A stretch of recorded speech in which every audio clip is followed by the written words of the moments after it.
నమస్తే, welcome to today's Telangana. నేను మీ మధు.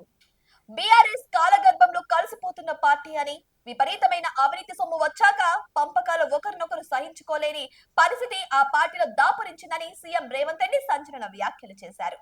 గతంలో ఎవరిని రాజకీయంగా బతకనివ్వమని ఎందరినో అక్రమంగా జైలుకు పంపిన వారు ఇప్పుడు వాళ్లే కడుపులో కత్తులు పెట్టుకొని తన్నుకు చస్తున్నారని, వాళ్లే ఒకరిపై ఒకరు యాసిడ్ దాడులు చేసుకుంటారని కూడా అన్నారు. ఇవాళ మహబూబ్ నగర్ జిల్లా మూసాపేట మండల పరిధిలోని వేములలో ఎస్జిడి ఫార్మా రెండో యూనిట్ ను ప్రారంభించిన రేవంత్ రెడ్డి ఈ సందర్భంగా ఏర్పాటు చేసిన కార్యక్రమంలో ఆయన మాట్లాడుతూ హరీష్ రావు, సంతోష్ రావు వెనక రేవంత్ రెడ్డి ఉన్నాడని కవిత చేసిన వ్యాఖ్యలపై ఘాటుగా స్పందించారు ఆయన. ప్రజలు తిరస్కరించిన వాళ్ళ వెనక నేనెందుకుంటాను, నాకు అంత సమయం లేదని చెప్పుకొచ్చారు. మీ గొడవల్లోకి మమ్మల్ని లాగొద్దని కూడా చెప్పారు. ఇక మీరు చేసిన పాపం ఊరికే పోదని, అనుభవించక తప్పదని కూడా చెప్పారు.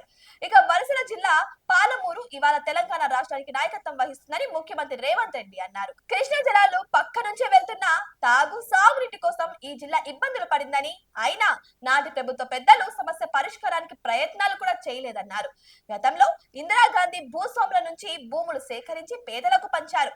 ఇవాళ పేదలకు పంచడానికి ప్రభుత్వం వద్ద భూములు లేవు. ప్రజలకు సంక్షేమ పథకాలు అందించేందుకు కొంత నిధుల కొరత ఉంది. అయినా సంక్షేమ పథకాలు అమలు చేస్తున్నామన్నారు. ఇక రాష్ట్రానికి ఏది వచ్చినా మొదటి ముద్ద పాలమూరు జిల్లాకేనని సీఎం చెప్పుకొచ్చారు. జిల్లాలో విద్య కోసం అవసరమైన వసతులు కల్పించేందుకు నిధులు అందించడంలో మనకు దరిద్రం లేదని చెప్పుకొచ్చారు. అయితే ఈ మధ్య కాలంలో పాలమూరు జిల్లా ప్రాజెక్టులకు గ్రీన్ ఛానల్ ఏర్పాటు చేసి నిధులు మంజూరు చేస్తున్నామన్నారు. 10 ఏళ్లు ముఖ్యమంత్రిగా పనిచేసిన కేసీఆర్ కొడంగల్ నారాయణపేట లిఫ్ట్ ప్రాజెక్టును తొక్కిపెట్టి మా ప్రాంతానికి అన్యాయం చేశారన్నారు. ఇక మేమొచ్చాక 4,000 కోట్ల రూపాయల వ్యయంతో టెండర్లు పిలిచి ఈ ప్రాజెక్టు పనులు ప్రారంభించాలని, ముందుకు వెళ్లాలని చూస్తుంటే నేషనల్ గ్రీన్ ట్రిబ్యునల్ లో కేసులు వేసి అడ్డుకోవాలని చూస్తున్నారని కూడా ఆరోపించారు. ఇక్కడ భూసేకరణ విషయంలో కొంత చర్చ జరుగుతుంది. స్థానిక ఎమ్మెల్యేలు, భూ యజమానులతో మాట్లాడండి. ఇప్పటి వరకు భూసేకరణ ఎకరానికి 11 లక్షలు ఇచ్చాం. ఇక్కడ 14 లక్షలు ఇచ్చేందుకు నిర్ణయించినా అయినా సరిపోవడం లేదంటున్నారు సీఎం. ఇక రైతులతో మాట్లాడాలని, వెంటనే నిధులు ఇవ్వాలని ఎమ్మెల్యేలను ఆదేశించారు. భూములు ఇస్తున్న వారికి ఇందిరమ్మ ఇండ్లు ఇవ్వాలన్నారు. కొడంగల్లో ఎకరానికి 20 లక్షల రూపాయలు ఇచ్చారు కాబట్టి మాకు ఇవ్వాలంటున్నారు అక్కడి వారు. కానీ అక్కడ కోస్గి పట్టణానికి ఆనుకొని ఉన్న ఖరీదైన భూములు అవి. అక్కడ వ్యవసాయం కాదు, రియల్ ఎస్టేట్ విలువ వల్ల ఎక్కువ ఇచ్చామని చెప్పుకొచ్చారు. ఇక భూములు కోల్పోయే ప్రతి రైతులతో మాట్లాడాలన్నారు. ఇవాళ మీ సోదరుడు ముఖ్యమంత్రిగా ఉన్నారు.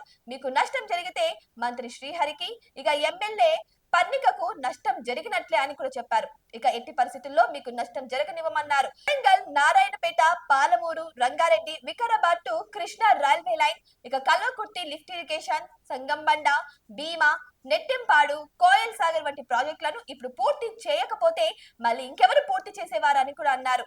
ఇక నారాయణపేట్, మహబూబ్ నగర్ తో పాటు ఇతర జిల్లాల కలెక్టర్లను ఆదేశిస్తున్నారు. రైతుల వద్దకు వెళ్ళండి. రైతులను మీ వద్దకు పిలిపించుకోవడం కాదు, మీరే రైతుల వద్దకు వెళ్లాలన్నారు. రైతులతో మాట్లాడి ఒప్పించాలన్నారు. వారికి మంచి నష్ట పరిహారం ఇచ్చి భూములు తీసుకుందామన్నారు. నిధులకు ఇబ్బంది ఉందని, అయినా సరే మన జిల్లా మీద ప్రత్యేక దృష్టి పెట్టుకొని నిధులు మంజూరు చేస్తున్నామని చెప్పుకొచ్చారు.